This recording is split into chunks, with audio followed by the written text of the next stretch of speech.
وهو الذي خلق من الماء بشرا فجعله نسبا وصهرا। তিনি হচ্ছেন তোমাদের সেই আল্লাহ যিনি সামান্য এক ফোঁটা পানি থেকে তোমাদেরকে বানিয়েছেন। শুধুমাত্র পানি থেকে তোমাদেরকে বানান নাই, এখান থেকে আবার তোমার শ্বশুর বাড়ির বংশ, আবার তোমার বাপ দাদার বংশটাও বানিয়ে দিয়েছেন। এই সবগুলি কার অবদান? বলেন জোরে বলেন, কার? আবার আল্লাহ রাব্বুল আলামিন সূরা নাহলের 72 নম্বর আয়াতে কারিমার ভিতরে বলেন, ওয়াল্লাহু জাআলা লাকুম মিন আনফুসিকুম আজওয়াজা ওয়া জাআলা লাকুম মিন আজওয়াজিকুম বানিনা ওয়া হাফাদা। আল্লাহ রাব্বুল আলামিন বলেন, তিনি হচ্ছেন সেই আল্লাহ যিনি তোমাদের থেকে তোমাদের স্ত্রীদেরকে বানিয়েছেন, আবার তোমাদের স্ত্রীদের পেট থেকে তোমাদের জন্য ছেলে মেয়ের ব্যবস্থা করে দিয়েছেন, আর তোমাদের ছেলে মেয়ের ঘর থেকে তোমাদের জন্য আলাদা আলাদা নাতিনসার ব্যবস্থা করে দিয়েছেন। তাহলে এই আয়াত দুইটা তো নেই, কিতা বোঝা যায়? ফুয়াফুরি, নাতিনসা, বউ বাচ্চা যা ইতিমধ্যে পাইছি এই সবগুলি কে দিয়েছেন? জোরে বলেন তো, কে দিয়েছেন? আল্লাহ দিয়েছেন। আমাদের কোনো হাত নেই, সবগুলি কার অবদান? আল্লাহ রাব্বুল আলামিনের।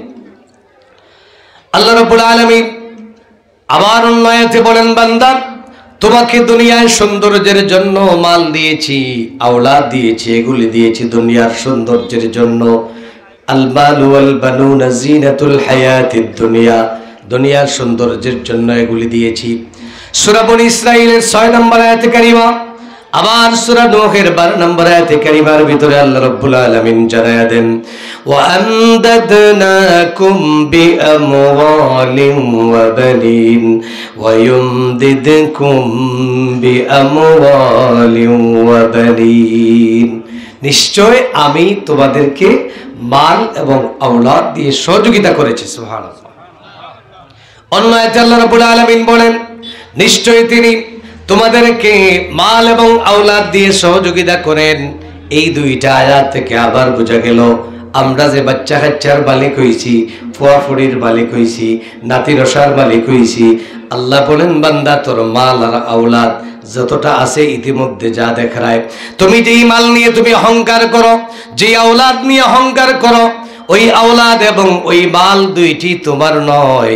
এই সবগুলি 100% আমি আল্লাহ রাব্বুল আলামিন তোমাদেরকে সাহায্য করেছি, তোমাদেরকে দান করেছি। সুবহানাল্লাহ। তাহলে সবকিছুর একচ্ছত্র মালিককে? আওয়াজ করে বলতে হবে, মালিককে? আল্লাহ রাব্বুল আলামিন সবকিছুর একচ্ছত্র মালিক। এই মাল এবং আওলাদকে আল্লাহ রাব্বুল আলামিন আমাদের জন্য দিয়া আবার কইরা, ও আমার ইমানদার বান্দা বান্দিরা, শোনো আমি মাল আর আওলাদ এগুলি দিছি, কিন্তু এর বাস্তবে কিছু স্ত্রীরা তোমরা আর কিছু কিছু সন্তানরা একটা তোমাদের জন্য শত্রু। কে বলেছেন? কে বলেছেন? আল্লাহ ডাইরেক্ট কইরা ইগুন তোমার তার লাগি খাল সাপ বাগত্ব নেওয়ারও মারাত্মক, সাপের চেয়ে আরো বেশি ভয়াবহ। নাউজুবিল্লাহ। আল্লাহ রাব্বুল আলামিন কোরআনুল কারীমে বলছেন, ইন্না মিন আজওয়াজিকুম ওয়া আওলাদিকুম আদুওয়াল লাকুম ফাহযারুহুম। ও হে ইমানদারেরা, নিশ্চয় তোমাদের স্ত্রীদের মধ্য থেকে কিছু স্ত্রীরা, নিশ্চয় তোমাদের আওলাদদের মধ্য থেকে কিছু আওলাদেরা, তোমাদের ছেলেদের মধ্য থেকে কিছু ছেলেরা, তোমাদের মেয়েদের মধ্য থেকে কিছু মেয়েরা, তোমাদের স্ত্রীদের মধ্য থেকে কিছু কিছু স্ত্রীরা, তোমাদের বউদের মধ্য থেকে কিছু কিছু বউয়েরা, এরা রয়্যাল বেঙ্গল টাইগারের চাইতে, একটা বিষাক্ত সাপের চাইতে তোমাদের জন্য আরো বড় মারাত্মক শত্রু। জোরে বলেন নাউজুবিল্লাহ। আপনারা উনিয়া হইবা ইতা মাত মাতইন কিতা? আমার মাত না আল্লাহর মাত? জোরে মাত কাহার মাত? আল্লাহ রাব্বুল আলামিন সূরা তাগাবুনের 14 নম্বর আয়াতে কারিমার ভিতরে এই কথা বলছেন। আল্লাহ রাব্বুল আলামিন বলেন, সাবধান, ফাহজারুহু, এদের ব্যাপারে সাবধান থাকো, তোমার স্ত্রীদের ব্যাপারে সাবধান, তোমাদের ছেলে মেয়েদের ব্যাপারে আরো সতর্ক হও। আরো সাবধান হও, বি কেয়ারফুল। সাবধান না হলে বিপদের সম্ভাবনা আছে না নাই? বড় বিপদ আছে। আল্লাহ রাব্বুল আলামিন অন্য আয়াতে কারিমার ভিতরে বলেন, শুধুমাত্র তোমাদের জন্য শত্রু নয়, ইন্নামা আমওয়ালুকুম ওয়া আওলাদুকুম ফিতনা, নিশ্চয় তোমাদের মাল, তোমাদের আওলাদ, এই দুইটি দন আমি তোমাদেরকে দিয়েছি।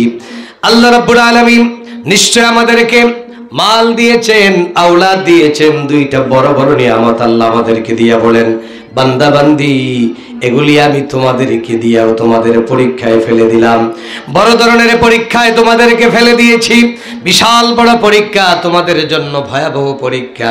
কেমনে পরীক্ষা? এরা শত্রু হয়ে কেমনে?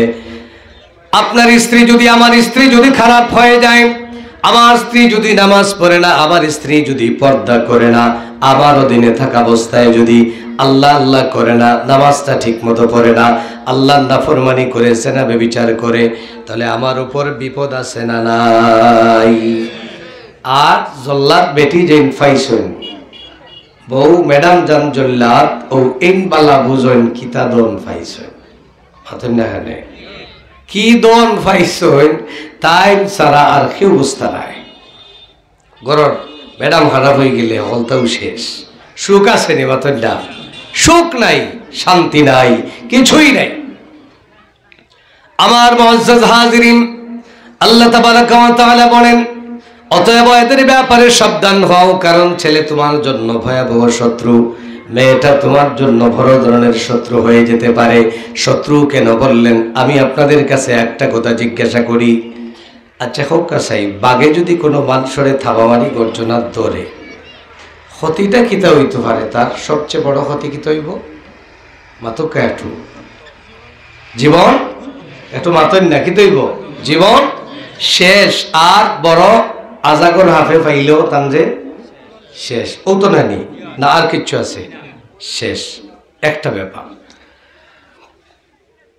এবার শোনেন, যদি একটা ছেলে নষ্ট হয়ে যায়, একটা মেয়ে যদি নষ্ট হয়ে যায়, বেনামাজি হয়ে যায়, শয়তান হয়ে যায়, বদমাইশ হয়ে যায়, আল্লাহর নাফরমান হয়ে যায়, বউ যদি নাফরমান হয়ে যায়, তাহলে শুধুমাত্র আপনার দুনিয়া শেষ করবে না, এটা আপনার আখিরাতকে বরবাদ করে দিবে, আপনাকে জাহান্নামী বানায়া দিবে। সাপ কামড় মারলে আপনি জাহান্নামে যাবেন, এটা কিন্তু কোথাও নাই। আপনাকে বাঘ মেরে ফেললে আপনার দুনিয়ার জীবন হয়তো সমাপ্ত হবে, কিন্তু আপনার আখিরাতের জীবন সমাপ্ত হবে তা নয়। আখিরাতের জীবন নষ্ট করবে এরকম কোথাও পাওয়া যায় না। কিন্তু একটা ছেলে আর মেয়ে যদি খারাপ হয়ে যায়, দুনিয়াও শেষ, আখিরাত পুরা পুরা বরবাদ। জুড়ে বলেন ঠিক কিনা? আপনাকে আমাকে জাহান্নামী বানাবেন, আপনাকে আমাকে কিয়ামতের কঠিন ময়দানে ভয়াবহ বিপদে ফেলে দিবে, কবরের মধ্যে গিয়ে। তার কারণেই বড় ধরনের বিপদে পড়ে যেতে হবে।